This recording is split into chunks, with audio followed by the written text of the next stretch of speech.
Great. Hi, everybody. As Tammy mentioned, I'm Dr. David Fawcett. I'm Vice President for Clinical Programs at Seeking Integrity.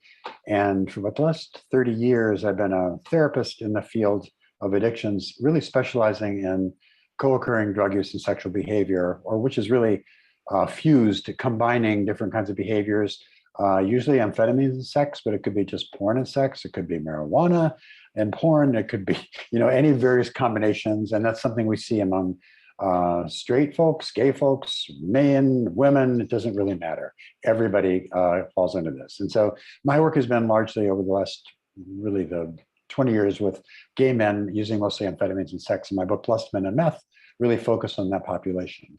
But what I realized is about 80% of the book was applicable to everybody, although all my case studies were gay men. And so we are redoing a book, basically, talking about just this, and it should be out by the end of the year. It's well along. We're doing the final editing now.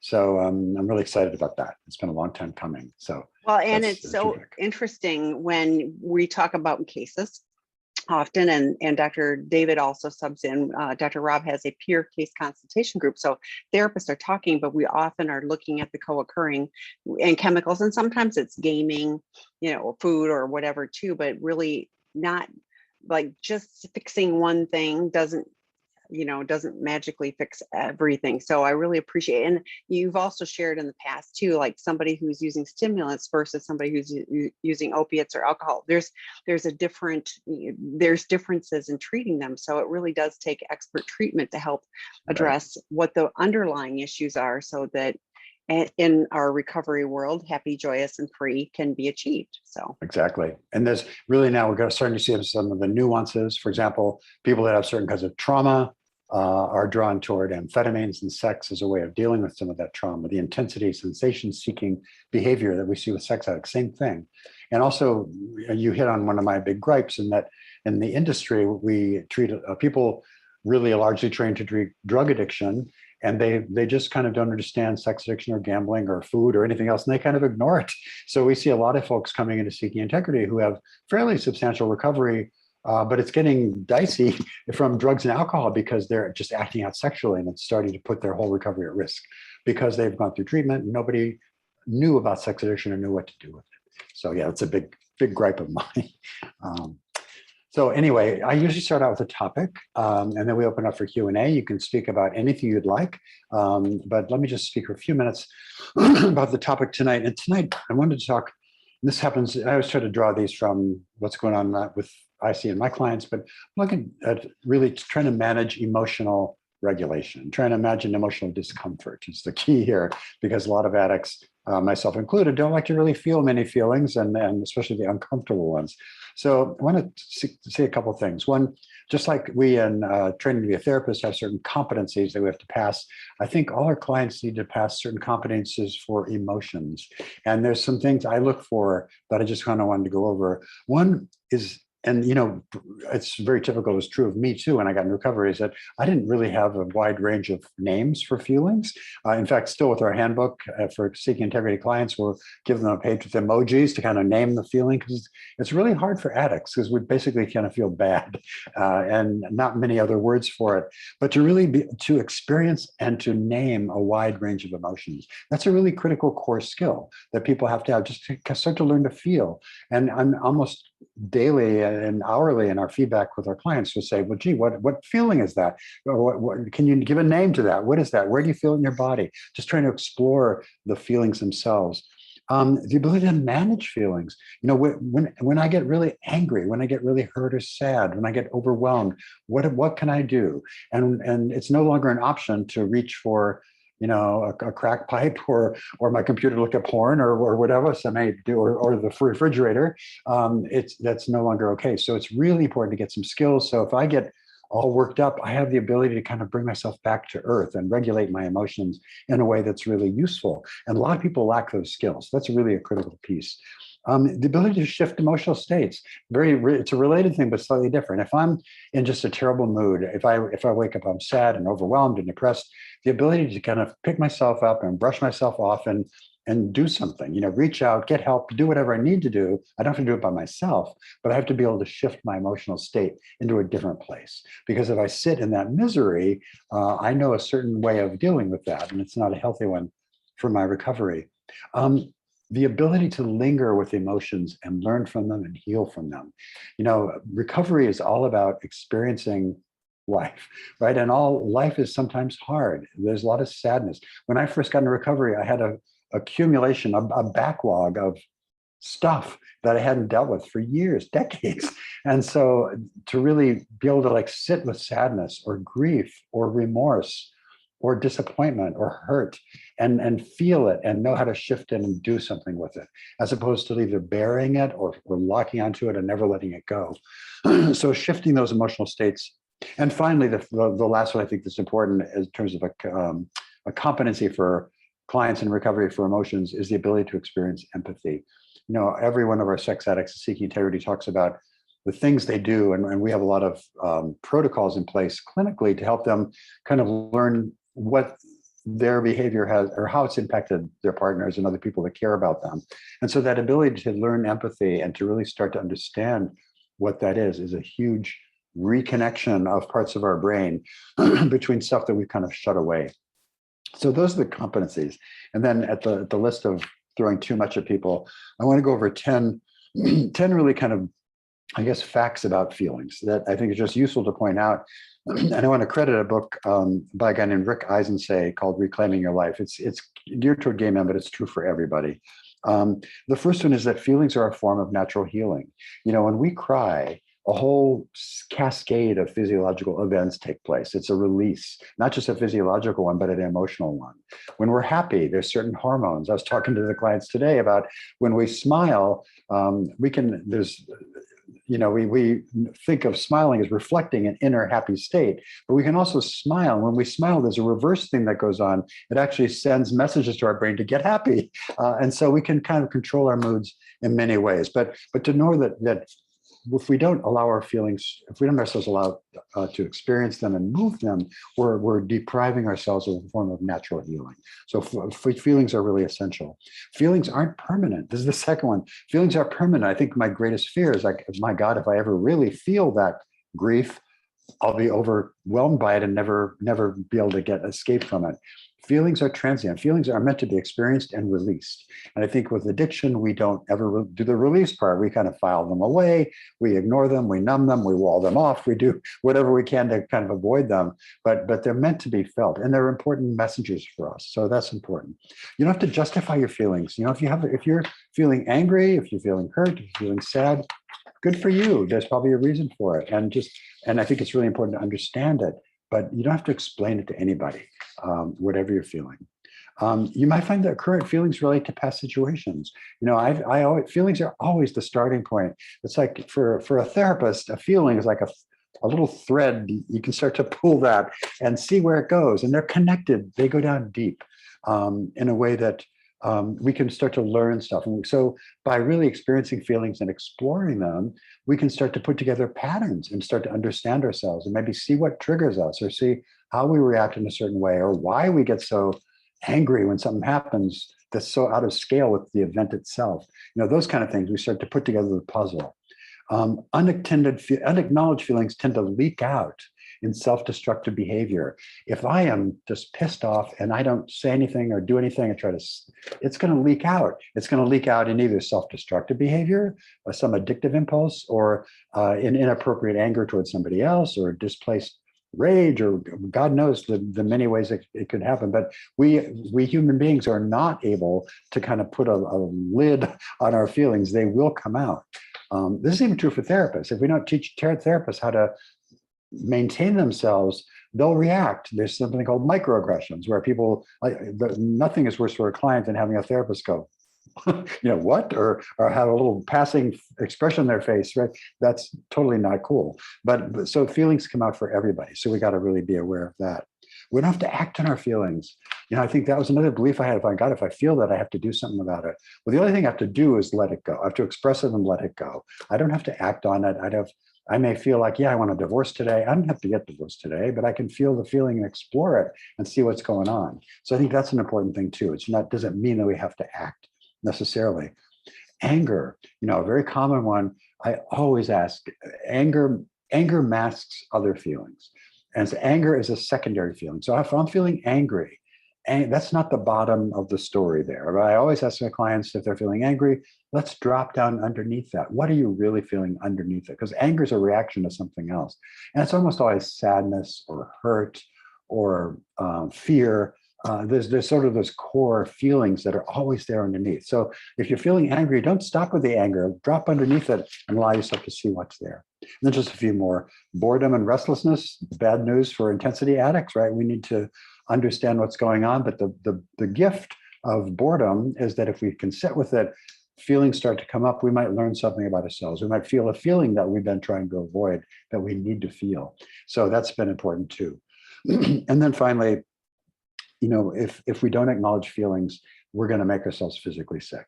Unacknowledged feelings will have a physical impact. And it can range from ulcers to sleep problems to now studies on cancer. And there is really interesting studies on having a broken heart. Our heart and our gut have more emotional nerve endings than our brain, right? And so there's something about having a gut feeling. There's something about a broken heart. All these expressions that are kind of folklore are starting to bear out in science. So I think to have a much better understanding of our body and feelings is going to be really critical. So I just said a whole bunch of stuff. So I'm going to stop there. And thanks. It's so good though. And when you were talking, there's a lot I resonated with, but with the anger, like I liked feeling anger because there's a rush to it. And it's outward. Yep. If I'm angry, I'm outward. And if I have to feel the hurt, that's, you talked about the lingering feelings. I don't want to linger in hurt, like that isn't, I'd rather be angry because, then it's the power and, all of that. So it's really challenging to be able to and be willing to, to look at those underlying issues. But the lingering, I was like, wow, that's such a tall order for an addict, because if we are always looking to escape from any kind of emotion and feeling, and B, compartmentalizing things, putting it up on the shelf. I agree with you. They leak out and it isn't even leak. Like it's like the pressure cooker and the lid blows. It's like that, that's what like it may leak for a little while, but then it's poof. And, then there's, damage control and every, amends to be made and all that, but I'm not surprised. But I'm glad they're doing some more research about, the effects of, not being able to attend to emotions. I've long said, betrayed partners, and I know that they're so overwhelmed with, negative emotions, and like there are physiological issues, like autoimmune, the sleep disorder. I mean, all of these, problems. So I'm glad there's being studies done, and that's just one piece of the puzzle. But then using helpful tools, grounding techniques, just like addressing, okay, I'm really hurt. I hate feeling hurt, but I'm hurt. Knowing that is temporary. Right. Right. Yeah. And I think, and we have to be patient too, because I think it's just like when I'm asking a client to do mindfulness or meditation, usually people can sit still maybe for 2 minutes or 3 minutes. I'm in a really small time before it really gets unbearable. And I think when we're trying to learn to tolerate feelings, we have to take it in like bite-sized pieces and start small and build up in practice. But it just takes consistent practice for sure. Yeah. And I think, with addicts, the automatic is I want to change how I'm feeling now. So I'm going to reach for whatever it is that will numb me out. And then, then it's a relapse or a slip or whatever, and starting all over. And then there's the guilt and the shame and things. So this is a really important, and I think it's really step by step, like today I can do a little better. That's all I can, I'm going to do a little better today. So, yeah. So we have bunches of questions. Hi, is it true that once an addict, always an addict? Also, does an addict have to continue recovery for the rest of the life? Great question. So when I got sober a long time ago, we were always talking about the pickle and the cucumber, right? And how once you pickle a cucumber, there's no going back. And I do believe that. And since then, we've gotten a lot more science behind that. There are certain switches that are switched in the brain and certain enzymes and things that actually flick a switch. And when that switch is flicked, there's no going back. And so I think absolutely, we're learning more and more about the brain science of this and how there are permanent changes that occur. I think we have to be very careful about that. Like you, Tammy, I got sober a long time ago, and I don't even try to fool myself that, well, maybe, this time will be different.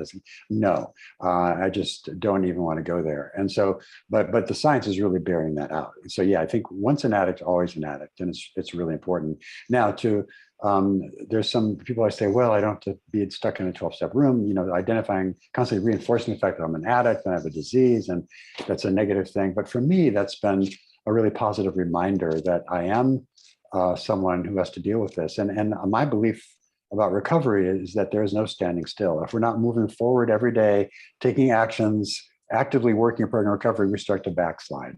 And so, I think it doesn't bother me to say that. It's just part of my identity.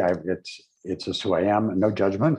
And I'm a lot more things besides that too. It's not my only identity, but it's certainly, it is a piece. And I have no delusion that I could go back and safely start doing whatever I couldn't do before.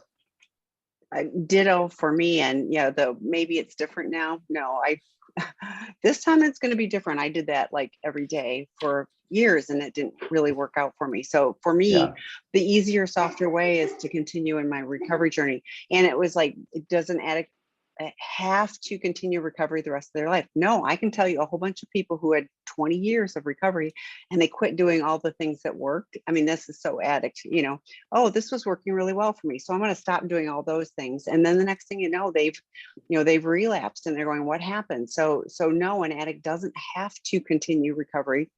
And Dr. David and I are choosing to, on a daily basis, doing what we need to for recovery. And, I continue to learn and grow. And I've shared this before. It's like, I really do kind of periodically think, where was I 2 years ago? I don't know why I got stuck on 2 years, but 2 years, where was I 2 years ago? And do I see a personal growth, in those 2 years? And invariably I can say yes. And 2 years from now, I want to do the same thing. I want to be able to say, yeah, I'm still making progress. So striving, we're never going to be perfect. We're never going to have arrived. But for me, the label of addiction was so freeing, because otherwise I'm just a crazy hot mess. And so it's one of those where it gave me a reason why I was doing what I was doing. It's not an excuse, but it also gave me the tools to learn how to do life differently. I didn't know how to manage emotions. I mean, like, really, that was, and the hurts and wounds and all of that kind of stuff. It was just, it was horrible. It really was horrible. So I don't live in horrible now. I live in amazingly grateful. So yeah, great. Okay, next question. Hello, Dr. Fawcett. Can you talk about the difference between love, lust, and limerence? I have issues spending time on YouTube looking at blogs of cute girls and was wondering if this is related to addiction or not. Which one of the above three is this, and how do I know if it's healthy? That's a great question. I want to start with the second part first. Looking at blogs of cute girls on YouTube, what's the problem, right? Well, there is a problem with that. And what we found with a lot of the guys that come through Seeking Integrity is that they may have decided, well, I'm not going to look at porn, but they're spending hours on Facebook or Instagram or YouTube. And there's a lot of, let's say, enticing photographs and videos out there that aren't necessarily X-rated, but what are they doing? They're titillating and they're starting that dopamine feed, and it's this very same thing. And the content is different, but it's this. They're using that as a way to get dopamine flowing and get a little bit of a high. And so I think that is absolutely addictive behavior. And I think if you have ever identified as a sex addict, that's just not okay, because it's like me drinking, 3-2 beer. It's not okay. And so I think just simply because, in my experience, when clients do that, guess what? They escalate. Suddenly the cute girls on YouTube are no longer enough. And we're starting to look at cute girls in other venues. So I think it's really important to be alert to that and how we use, we tell ourselves certain things are okay when they're not. And this happens all the time with clients. They'll rationalize certain kinds of behaviors or certain kinds of content as being, well, that's okay because it's not XYZ. But guess what? If you're using it to change your mood, which I think you are, that's a problem. Now, interestingly, the question with lust, love, limerence. So crudely speaking, there's, I think, two kind of halves here. There's the love element, there's the lust element. And ideally, in any person or relationship, we have those they overlap, so that if I have a sexual relationship with someone that I'm married to, hopefully I can have an emotional bond with them as well, right? We want those two things to overlap, at least to some extent. What happens with addiction, whether it's sex addiction or drug addiction, when sex is involved, the sex gets kind of hijacked, sexual taste, the arousal template gets hijacked, and suddenly the sexual taste, in fact, it's not just taste, it's what we need to get any kind of feeling, gets really kind of out there. I was talking today with the clients about how things get more taboo, more risque, more into rougher sex, all this stuff, just to get the dopamine, because we're experiencing tolerance. And so at that point, love and lust often get separated. I can love somebody, and very often I can't get sexually aroused from them if I have an emotional connection, but I can feel very lustful about somebody with whom I have no emotional connection. The two get kind of separated out. And one of the challenges of recovery is trying to kind of bring those back together. And that takes a lot of hard work. Now, limerence is this other thing. When we first fall in love with somebody, limerence is this whole set of biochemical hormonal changes. It's a high, it's a mood altering experience. And so you get oxytocin and adrenaline and dopamine and all these sort of opioid things. That just it's a soup of different kinds of things pushing and pulling us in different moods, but it's intoxicating. And everybody's had the experience, I'm sure, when you fall in love, you're talking to them all the time, you're texting, you're sending photographs, you're distracted, you can't think of anybody else, and that's called limerence. And that is a mood changing thing. It's designed by nature to help us bond with somebody. It's to help us bond. When someone gives birth, their oxytocin levels go through the ceiling, as does the baby, as does the husband. It's not just even a biological thing, it's a psychological connection that increases the husband's oxytocin as well. And guess what? Just weirdly, this is a fun fact, the guy's testosterone goes down. So in other words, kind of nature saying, "Ooh, boy, mind your best manners and stay here with your wife and child." So it's an interesting thing. But that is, as our bodies adapt after 2 or 3 months, limerence evens out. It goes away. And this is where a lot of romance addicts kind of think, oh, they fall in love, because they often are going for the high of limerence. And so they'll kind of move from one early relationship to the next, because they're chasing that limerence high. So I think what you're looking at with the, I would say, if I had to categorize them to finalize their question, lust, love, or limerence, what they're looking at cute girls on YouTube, I'd say it was lust, definitely lust. And I think it may be a more socially acceptable form of lust. And you may be able to get around your, covenantized software or some kind of protective software, but you're still, you're playing with fire, in my opinion.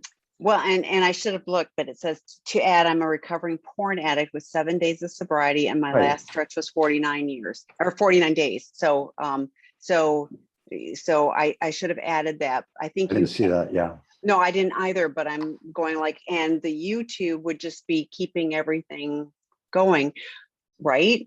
Yeah. Totally. And so then when you're talking about limerence, I have a question for you on that. So what I hear you saying is the limerence is the bonding. So if I'm just looking at YouTube videos, am I going to be experiencing limerence because I'm not bonding with another person? So how, what are your thoughts on that? Yeah, no. So limerence really happens not in fantasy, but in an actual relationship between two people, or a baby in that sense. But it doesn't happen so much in fantasy. Now, I have seen clients who have these kind of fantasy emotional relationships with people online, sometimes people they've never met, people they've never had sex with, but they have a very deep emotional connection. And in that case, I might say that there's limerence there, but I didn't see it in just looking at images. I wouldn't call that limerence. Okay, thanks. Okay. Thank you for clarifying, because I was thinking that. So, okay. You made reference at learning about your feelings. Any tips how to achieve that? I have downloaded the Wheel of Feelings and I have to Google for an accurate description, but how can I identify them accurately? Great question. I'm thinking when you say Wheel of Feelings, we give our clients a Wheel of Feelings as well. I saw a joke version of that once for avoidant people. And every feeling, instead of listing all the different feelings, every feeling was, I'm fine, thanks, which is wow. what we often get the first couple of days of treatment too. How are you feeling? I'm fine. This is a huge challenge. And I'm so glad you asked the question, because learning how to deal with feelings is hard. And I think you can't do it, at least I couldn't do it in isolation. I needed to be around other people. I needed the feedback. I needed them mirroring back to me what they were seeing. And it was a learning process. Like, okay, I know, my stomach is in knots. I know that I'm having this weird tension in my head. I know that I'm kind of feeling dread. How do I name that? What is that? And so I get feedback from other people that can help. So it's like a learning process to kind of explore and put together. And I would very much, I did that intentionally to include our body, because all our bodies have a physical correlate to this and to the emotional or it's a feeling in our head, right? The name. So if I'm feeling anxious, I might feel it in my throat or in my stomach or in my shoulders. Everybody feels it differently. We have a unique constellation of a map of how our feelings get expressed in our bodies. And I think it's really important, and it really anchors the feeling in too. So very often, by the way, and this is just the way the brain works too, that our bodies will send us a message about something before our conscious brain is aware of it. So and if you can tune into it, your body will send you a message like, okay, I'm anxious. And about a half a second later, our brain will say, I'm anxious. There's a little delay. Our bodies are actually faster at identifying stuff. So if we can tune into those, and there's a great book by Bessel van der Kolk says, the body keeps the score. Our bodies don't lie. Our heads can kind of rationalize and spin, but our bodies don't. And so I think it's to have that mind-body connection when you're exploring these feelings and getting feedback from people and taking chances. I was so afraid of like making a mistake or doing something wrong that I wouldn't really say how I was feeling. And then finally, in the safety of recovery rooms, I was able to kind of explore it and get feedback. And gradually I started making progress. But I think it takes being out, it takes being connected to other people, and it takes a little courage, because it's hard to step out, and you may make a mistake. You probably will. Guess what? We all do. So it's okay. Yeah, and I concur. I was, I got asked, what are you feeling? And I was like, I don't know. I'm just feeling a lot and I hate it. And whether it was good or bad feelings, it wouldn't have mattered. It was just like intense. So having somebody help guide me and be settling, just to go, let's talk about it, and exploring the body. Well, my stomach is in knots. My shoulders are up to my ears, well, those are, okay, clearly there's some negative, stuff going on. So how do we break that down? And even going so far as to what was happening right before, so I could kind of get a clue as to what just happened, because I would be so clueless about, okay, all of a sudden I'm feeling, and there was a complete, for me, disconnect of that occurred, that whatever. And now I'm in this, in the soup of emotions. What do I need to do with it? So, so having someone help and then back it up a couple steps, was really helpful for me. Thank you, Tammy. That is such an important statement, because the feelings don't occur in isolation. Feelings are, to use, I guess, a bad analogy, the dashboard of your car with the gauges and the lights and stuff. Feelings are indicators. Feelings are feedback from our body. It's like, whoa, you need to pay attention to this. And there's maybe some danger here, or this is something to celebrate. There are different kinds of ways of saying what's going on in the world. It's the result of all our senses, smell, taste, touch, all of them come into our brain and get activated and judged and evaluated. And feelings are a way of letting us know what's happening in our world. Yeah, well, and we've talked many times about, relapse doesn't happen when the relapse happens, Totally. like not at that moment. So going back when, like 2 days ago, someone, made a comment at work and like, I was like, oh, they don't like me or whatever it is, and so being able to look at, what's going on, take those inventories, talk to people about, somebody, that bothered me when that person said it. Yeah, that helps identify what the emotion is and hopefully diffuses some of those negative ones that might be a relapse start. Right. So Right. great topic today. Loving it is a comment. Okay, so then the next question is, hi or hello, I'm an addict in recovery, 9 months. Yay. I notice when I have been rejected and abandoned by my wife and I get sent to the doghouse guest room, that I go to sleep, I wake up several times with anxiety, but also with some arousal. I manage to control myself. Is that normal reaction for an addict when I have those feelings? Great question. So yeah, rejection and abandonment are very difficult feelings, obviously, to experience, something we don't like to do when we're in active addiction, but it happens quite often, especially as we're trying to repair a relationship that's been damaged by the addiction itself. So the anxiety I would expect, right? Because you're going to bed, you're feeling those feelings, and you're anxious. And you talk about getting aroused. This is a really interesting thing. And when we think about the nature of sex addiction and porn addiction, what happens is we're starting to use sex and porn as a way to soothe ourselves, to manage feelings. In other words, the topic tonight is feeling and expressing feelings appropriately, right? Addiction is all about taking those feelings and processing them in this destructive way, right? So for a sex addict, over time, every kind of different feeling gets translated into a sexual urge. So I can be sad. I'm going to kind of start to feel like I'm horny. I can be upset. I'm going to get horny. I can be happy. I'm going to get horny. Everything results in horny. So we have got clients saying, well, I'm just a horny guy. I guess I need to have sex 10 times a day. Well, no, all your feeling states have been converted into a sexual urge.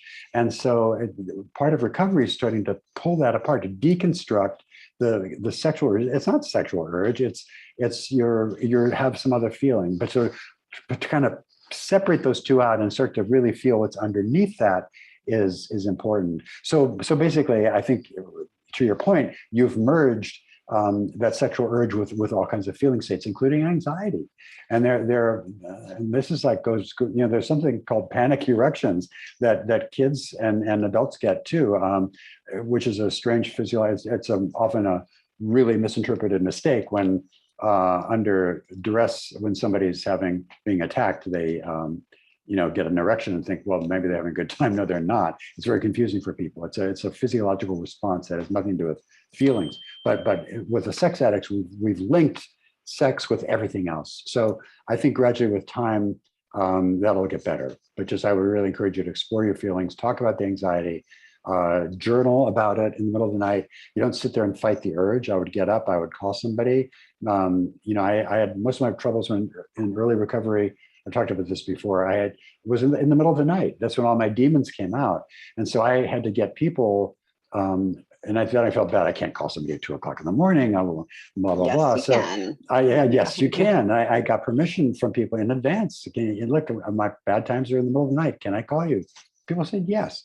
So you have tools out there. Make sure you use them and don't just sit there and try to fight it, because that's a losing battle. You will lose that battle if you try to ignore it. And I want to back up because I notice when I have been rejected and abandoned by my wife, and I want to go, like, that feels like I'm blaming my wife, and I'm going, what precipitated it? What happened before that? Yeah, What good was point. going on where your wife probably didn't feel safe or whatever? And like I love Troy Love's work. We did a webinar with him today, and he does the men's group. But the rejection and abandonment wounds are real. So I'm acknowledging that. But just because I'm feeling that doesn't mean that somebody actually rejected me and abandoned me. So there's two pieces of this. What precipitated it? What was going on where you're sleeping in the guest house or guest room? I'm thinking that there was something where your wife wasn't feeling safe.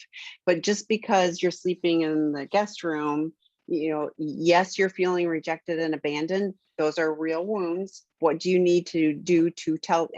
so Troy loves Finding Peace, goes through, abandonment wounds, rejection wounds, betrayal wounds. I mean, it's really good stuff and it's very helpful.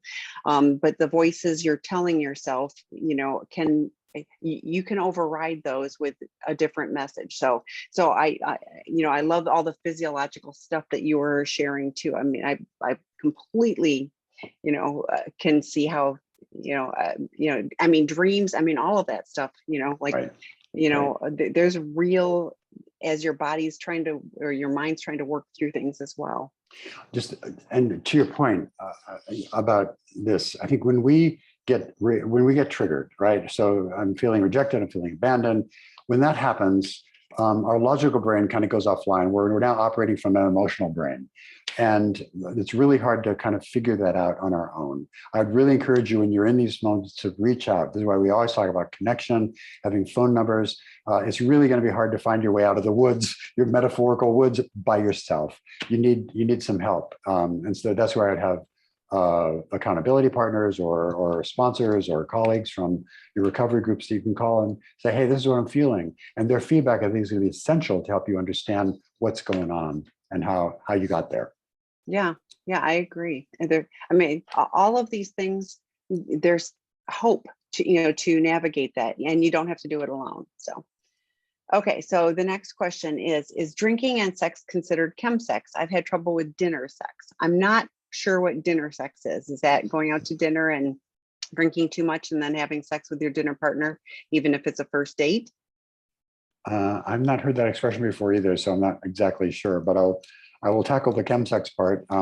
So yeah, chemsex is, as it sounds, a combination of some kind of substance with some kind of sexual behavior. And when we do those repeatedly, they become fused, meaning they become one set of behaviors. And when that happens, it's really much harder to get in recovery, especially because people try to the drugs are out of control. So they'll say, well, I'll get sober from cocaine or meth or marijuana, but they don't address the sex part. And if they don't, everything is going to the whole house of cards is going to come crashing down.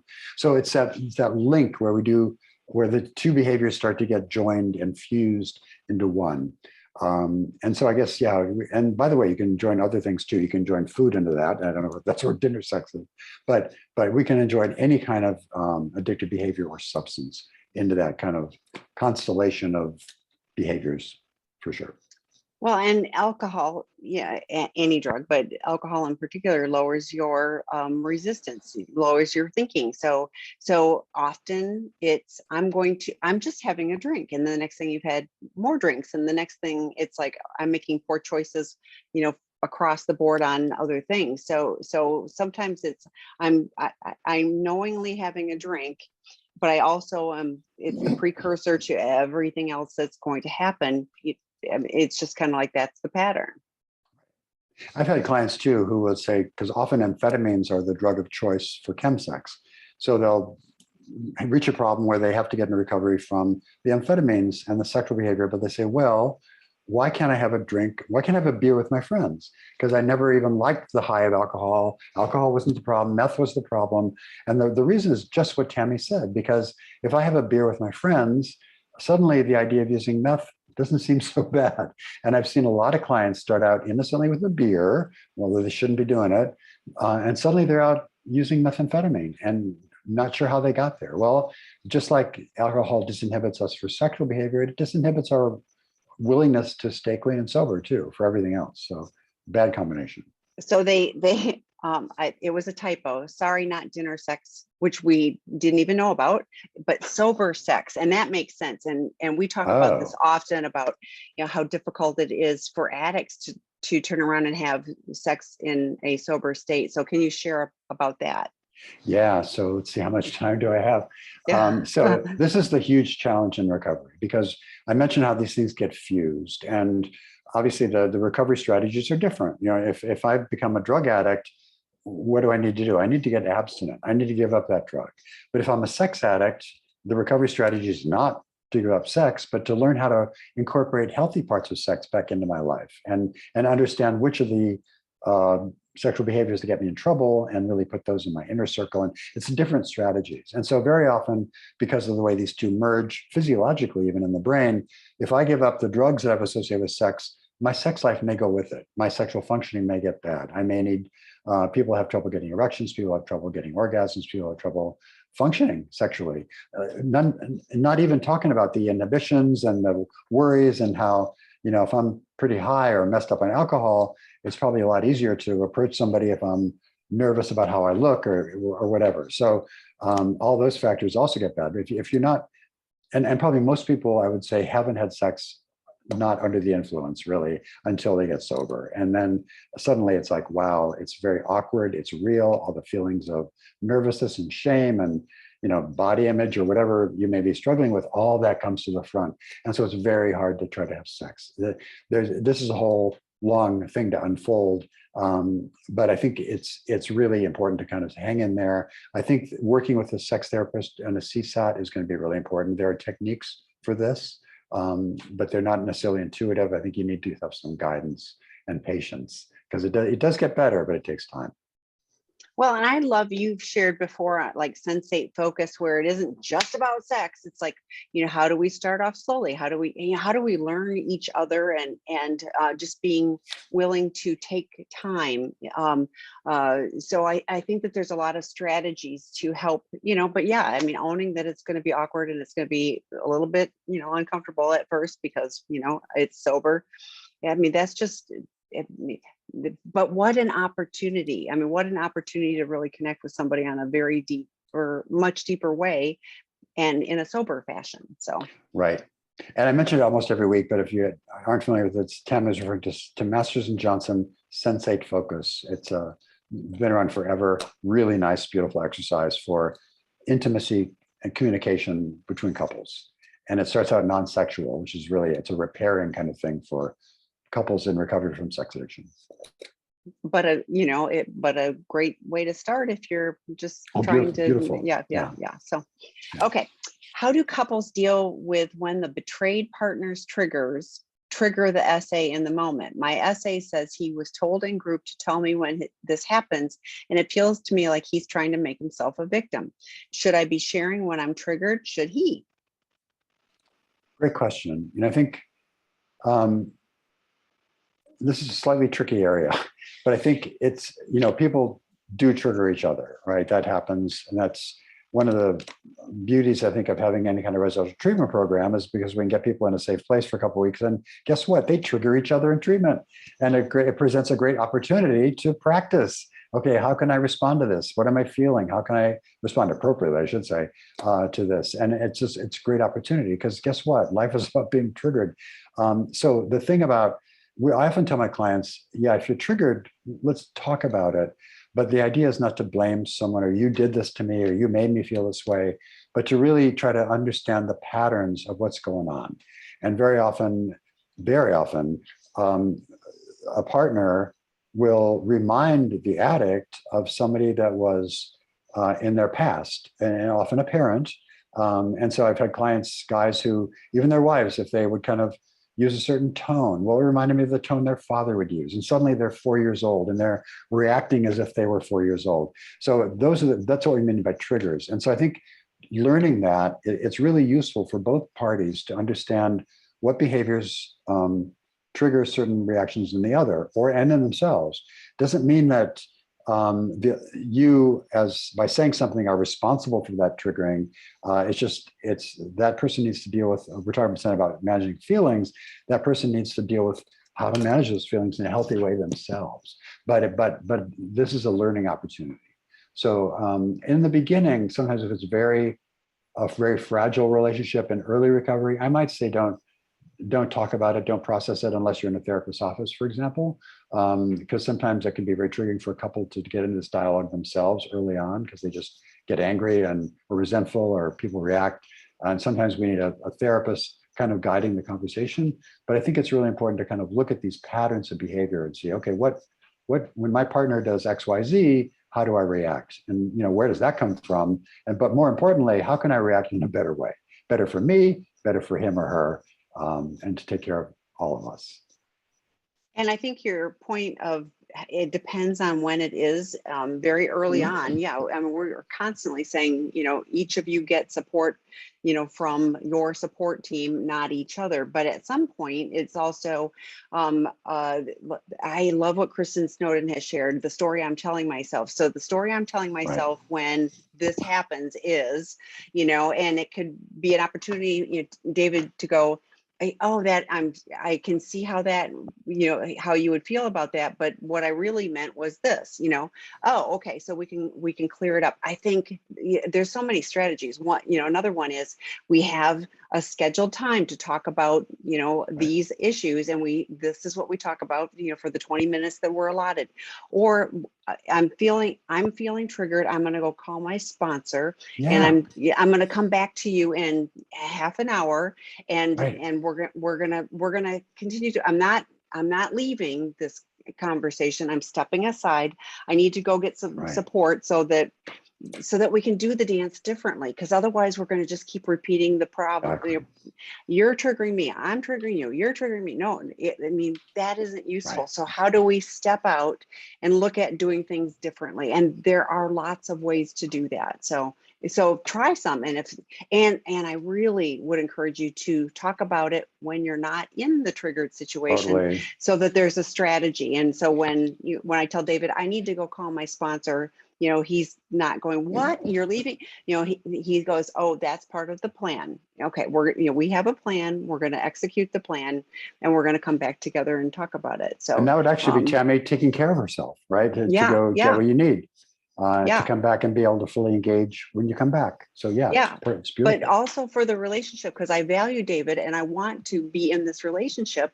But it was just going to go sideways if I don't, take care of myself. So I don't think it has to be a cop out. I think, but if it's like, you're triggering me and I can't talk to you about it, that isn't useful for the relationship or even his personal growth, I would think.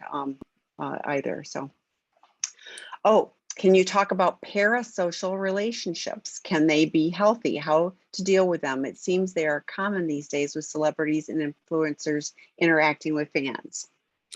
So what's a parasocial relationship? Just so I'm clear. I was hoping you would, but seems like these are common with celebrities and influencers. So to me, it feels like it's the not real, like we pretend like we're having a relationship, but I've got 4,000 fans, so it's more about me being social, and an influencer.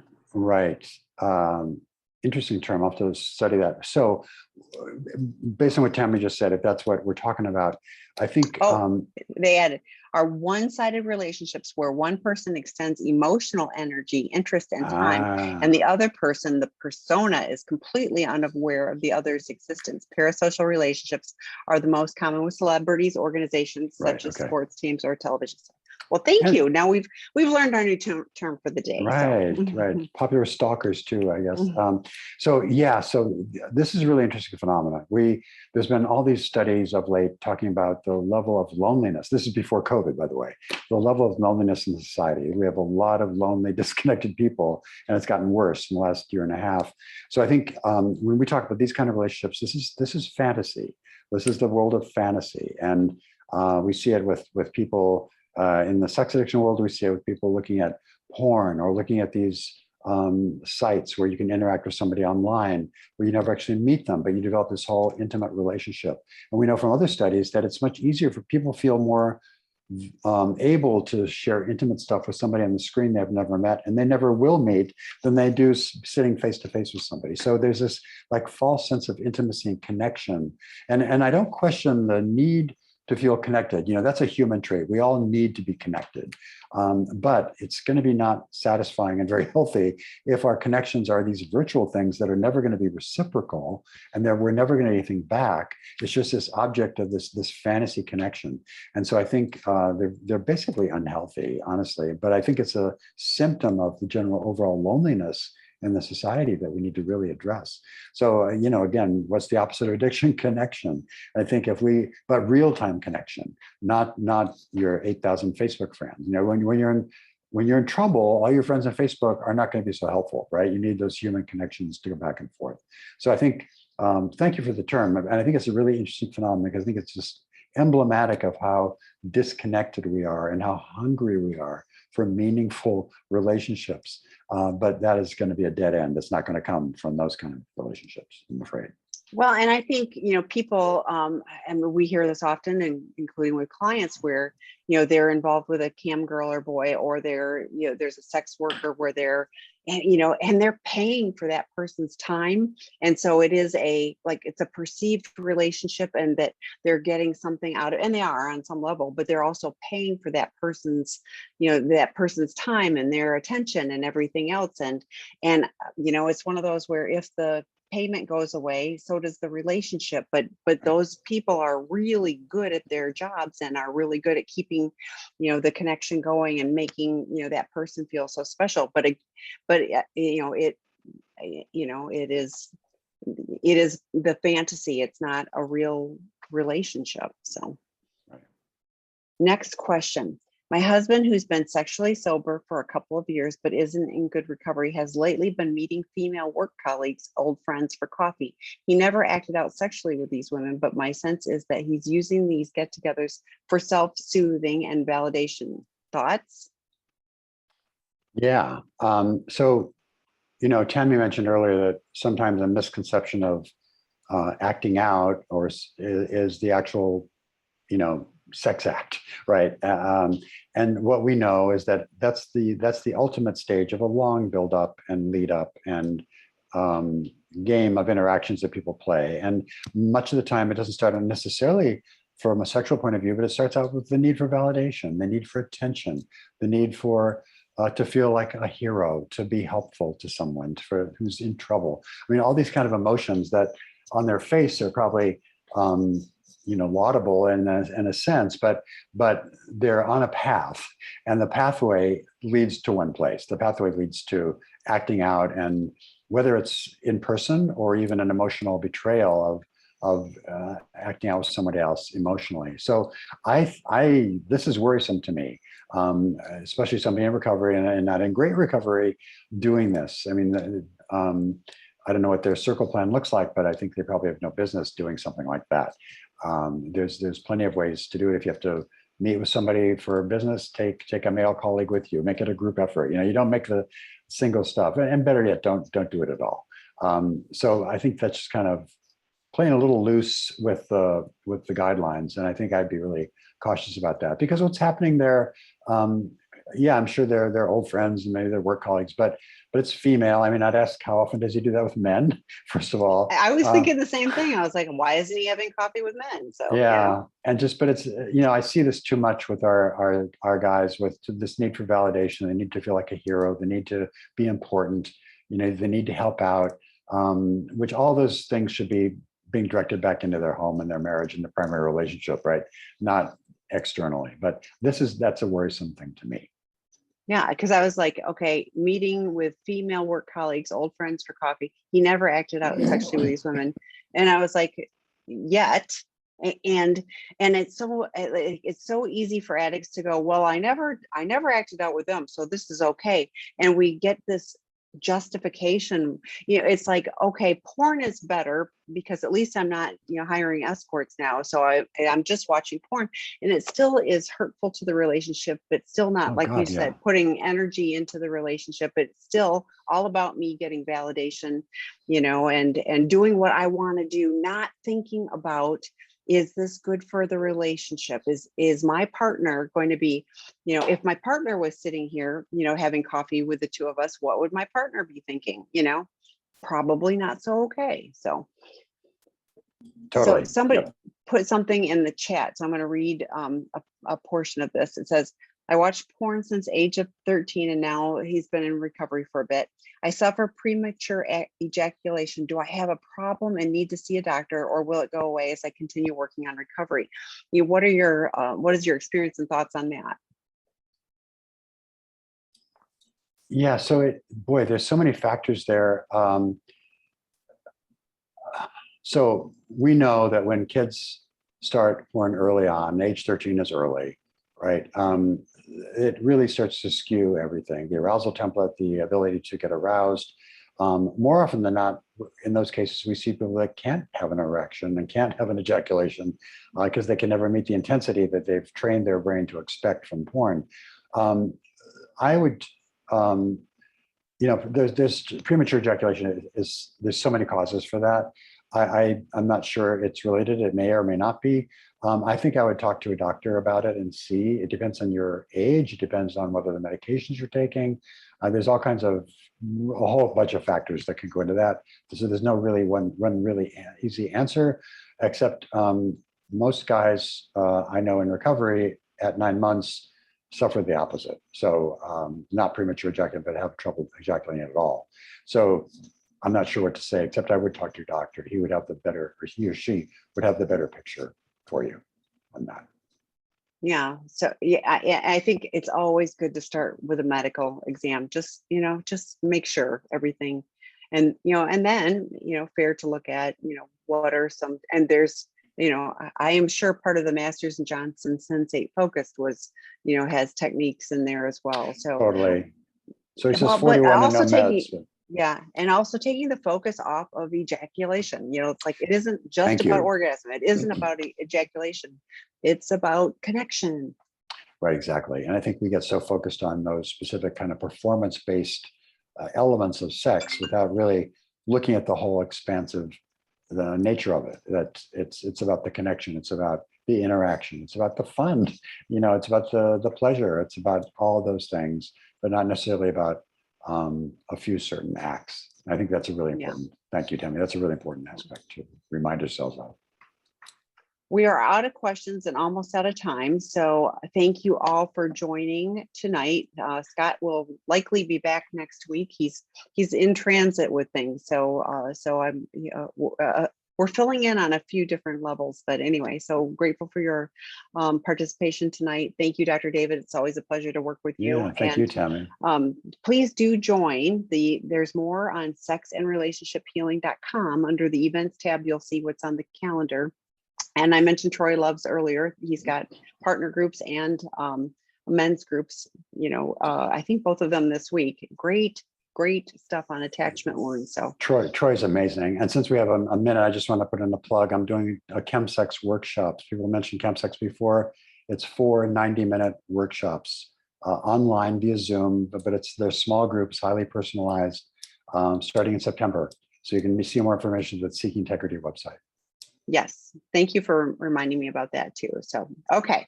So thank you all. See you soon. Bye-bye. Okay, thanks, Tammy. Bye-bye.